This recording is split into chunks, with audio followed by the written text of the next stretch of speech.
ಎಲ್ಲ ಮಾಧ್ಯಮ ಮಿತ್ರರಿಗೂ ನಮಸ್ಕಾರ. ಏನಿವತ್ತು ವಿಶೇಷ ಅಭಿಯಾನ ಮಧ್ಯಸ್ಥಿಕೆ ರಾಷ್ಟ್ರಕ್ಕಾಗಿ 90 ದಿನಗಳ ಡ್ರೈವ್ ಏನಿದೆ, ಈ ಡ್ರೈವ್ನ ಮುಖ್ಯ ಉದ್ದೇಶ ಏನು ಅಂತೇಳಿದೆ ಅಂತಂದರೆ, ಸೊ ಎಲ್ಲ ಒಂದು ನ್ಯಾಯಾಲಯಗಳ ಮುಂದೆ ಇರ್ತಕ್ಕಂಥ ಇತ್ಯರ್ಥಕ್ಕೆ ಬಾಕಿ ಇರ್ತಕ್ಕಂಥ ಪ್ರಕರಣಗಳನ್ನು ಅವರು ತಮ್ಮಷ್ಟಕ್ಕೆ ತಾವೇ ಇಚ್ಛೆ ಪಟ್ಟಂಥ ಕಕ್ಷಿದಾರರು ತಮಗೆ ಇಚ್ಛೆ ಬಂದಂಥ ರೀತಿಯಲ್ಲಿ ಪ್ರಕರಣಗಳನ್ನು ಇತ್ಯರ್ಥಪಡಿಸ್ಕೊಳ್ಳಲಿಕ್ಕೆ ಅವಕಾಶ ಮಾಡಿಕೊಳ್ಳುವಂಥ ಇದೊಂದು ಸುಂದರವಾದಂಥ ಕಾರ್ಯಕ್ರಮ ಅಂತ ಹೇಳ್ತಾ ಇದ್ದೇನೆ ನಾನು. ಇದರಲ್ಲಿ ಏನು 7/7/2025ರಿಂದ 7/10/2025 ನಡೆಯಲಿರ್ತಕ್ಕಂಥ ವಿಶೇಷವಾದಂಥ ಅಭಿಯಾನ.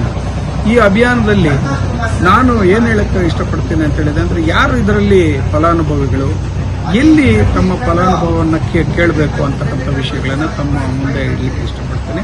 ಮೊದಲನೇದಾಗಿ ಪರಿಶಿಷ್ಟ ಜಾತಿ ಮತ್ತು ಪರಿಶಿಷ್ಟ ಪಂಗಡಗಳಿಗೆ ಒಳಪಟ್ಟಂಥ ಜನಾಂಗ ಏನಿದೆ, ಅವರ ಪ್ರಕರಣಗಳನ್ನು ಅವ್ರು ಇಚ್ಛೆ ಪಟ್ಟಂಥ ಸಂದರ್ಭದಲ್ಲಿ ಇತ್ಯರ್ಥಪಡಿಸಬಹುದು. ಅದೇ ರೀತಿಯಾಗಿ ಮಾನಸಿಕ ಮತ್ತು ಬೇರೆ ಯಾವುದೇ ನ್ಯೂನತೆಗಳಿಂದ ಬಳಲ್ತಾ ಇರತಕ್ಕಂಥ ವ್ಯಕ್ತಿಗಳು ಕಕ್ಷಿದಾರರು ಇದ್ದಂಥ ಸಂದರ್ಭದಲ್ಲಿ ಅವರು ಯಾವ ನ್ಯಾಯಾಲಯದ ಮುಂದೆ ಪ್ರಕರಣಗಳು ಇತ್ಯರ್ಥಕ್ಕೆ ಬಾಕಿ ಇದೆ ಆ ನ್ಯಾಯಾಲಯದ ಮುಂದೆ ಅವರು ಇತ್ಯರ್ಥಪಡಿಸ್ಕೋಬಹುದು. ಅದೇ ರೀತಿಯಾಗಿ ಮಹಿಳೆ ಮತ್ತು ಮಕ್ಕಳು, ಗುಂಪು ಘರ್ಷಣೆ, ಗಲಭೆ, ಕಲಹ, ಭೂಕಂಪ ಮತ್ತು ಕೈಗಾರಿಕಾ ವಿನಾಶ ಮುಂತಾದವುಗಳಿಗೆ ಸಂಬಂಧಪಟ್ಟಂತೆ ಇವುಗಳಲ್ಲಿ ತುತ್ತಾದಂಥ ಕಕ್ಷಿದಾರರಾಗಿರ್ಬೋದು, ದೈಹಿಕ ವ್ಯಾಪಾರ ಮತ್ತು ಜೀತಕ್ಕೊಳಗಾದಂಥ ವ್ಯಕ್ತಿಗಳಾಗಿರ್ಬೋದು, ರಕ್ಷಣೆ ಮತ್ತು ರೋಗಿಗಳಿಗೆ ಆಸ್ಪತ್ರೆಗಳಲ್ಲಿ ಮುಂತಾದವರು, ಅಭಿರಕ್ಷೆಯಲ್ಲಿ ಇರ್ತಕ್ಕಂಥವರು, ಮತೀಯ ಕಾರಣದಿಂದ ದೌರ್ಜನ್ಯಕ್ಕೆ ಒಳಪಟ್ಟಂಥ ಪ್ರಕರಣಗಳನ್ನಾಗಿರ್ಬೋದು. ಅದೇ ರೀತಿಯಾಗಿ ವಾರ್ಷಿಕವಾಗಿ 3 ಲಕ್ಷಕ್ಕಿಂತ ಕಡಿಮೆ ಇರ್ತಕ್ಕಂಥ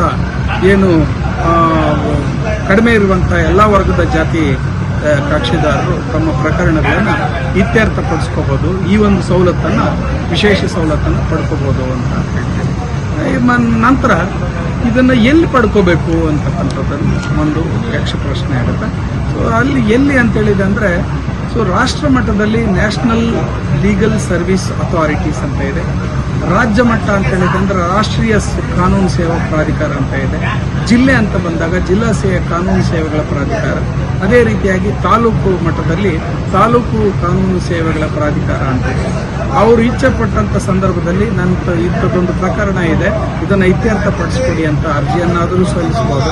ಅದೇ ರೀತಿಯಾಗಿ ಎಲ್ಲಿ ಯಾವ ನ್ಯಾಯಾಲಯದಲ್ಲಿ ಪ್ರಕರಣ ಇತ್ಯರ್ಥಕ್ಕೆ ಬಾಕಿ ಇದೆ ಅಲ್ಲಾದರೂ ತಮ್ಮ ಇಚ್ಛೆಯನ್ನು ವ್ಯಕ್ತಪಡಿಸಿದರೆ ಅದನ್ನು ಮೀಡಿಯೇಷನ್ಗಾಗಲಿ ಅಥವಾ ಮಧ್ಯಸ್ಥಿಕೆಗೆ ಆಗಲಿ ಅಥವಾ ಸಂಧಾನಕ್ಕೆ ಮೂಲಕ ಆಗಲಿ ಅದನ್ನು ಇತ್ಯರ್ಥಪಡಿಸ್ಕೋಬಹುದು ಅಂತ ಈ ಒಂದು ಕಾರ್ಯಕ್ರಮದ ಧ್ಯೇಯೋದ್ದೇಶ ಆಗಿದೆ.